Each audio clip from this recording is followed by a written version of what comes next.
Bismillahirrahmanirrahim. Assalamualaikum warahmatullahi wabarakatuh. Kembali lagi bersama saya Lilis Masupah dengan pembahasan materi yang baru. Baik, teman-teman semuanya, kali ini saya akan menjelaskan mengenai etika pergaulan di dalam etika Islam.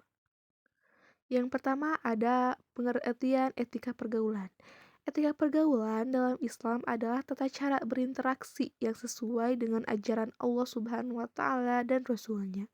Etika ini mengatur bagaimana seorang muslim bersikap, bertutur kata, dan bertindak dalam kehidupan sosial sehari-hari agar menciptakan akhlak mulia, seperti menjalin hubungan harmonis, membangun interaksi yang penuh kasih sayang, saling menghormati, dan menciptakan kerukunan antar sesama manusia di dalam kehidupan sehari-hari.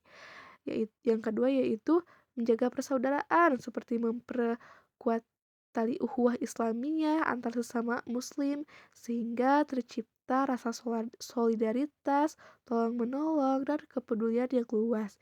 Yang ketiga, menghindari perselisihan seperti menjauhi pertengkaran, perdebatan yang tidak bermanfaat dan segala bentuk konflik yang dapat merusak hubungan antar sesama muslim. Nah, yang keempat yaitu mendapatkan ridho dari Allah Subhanahu wa taala. Setiap perilaku baik dalam pergaulan adalah ibadah yang bernilai pahala dan menjadi jalan untuk meraih keridhoan serta berkah dari Allah Subhanahu wa taala.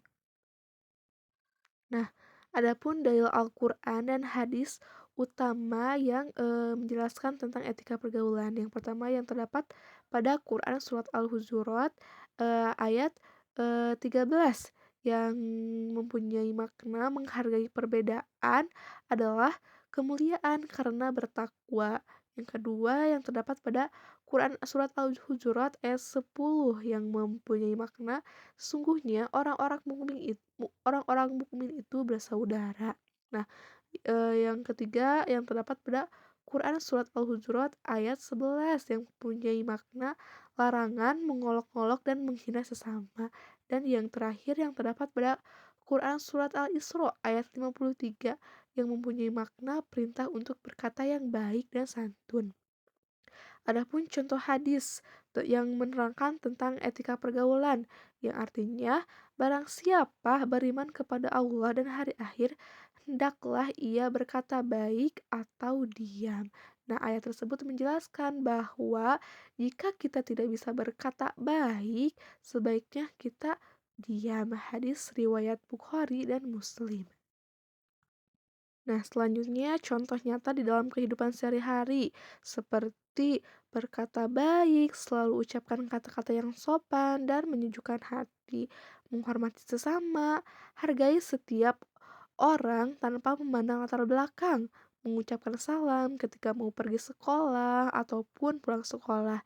Biasakan mengucap Assalamualaikum saat bertamu, jujur dan menepati janji, serta jaga kepercayaan dengan selalu berkata jujur.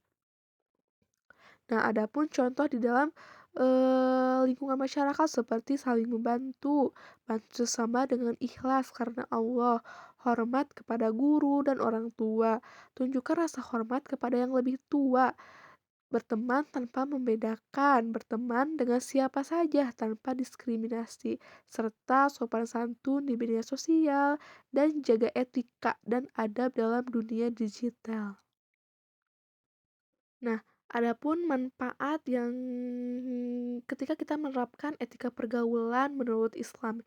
Yang pertama, memiliki banyak teman yang baik, hidup lebih damai dan harmonis, mendapat kepercayaan dari sesama, terhindar dari permusuhan dan konflik, dan mendapat pahala dan ridho dari Allah Subhanahu wa taala.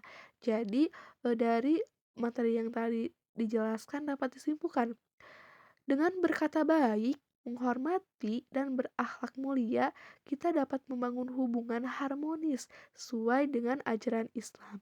Maka di dalam kita berteman maupun berkomunikasi, maupun itu di lingkungan keluarga, masyarakat, maupun sekolah, kita harus menjaga pergaulan kita. Itu saja yang dapat saya sampaikan. Wassalamualaikum warahmatullahi wabarakatuh.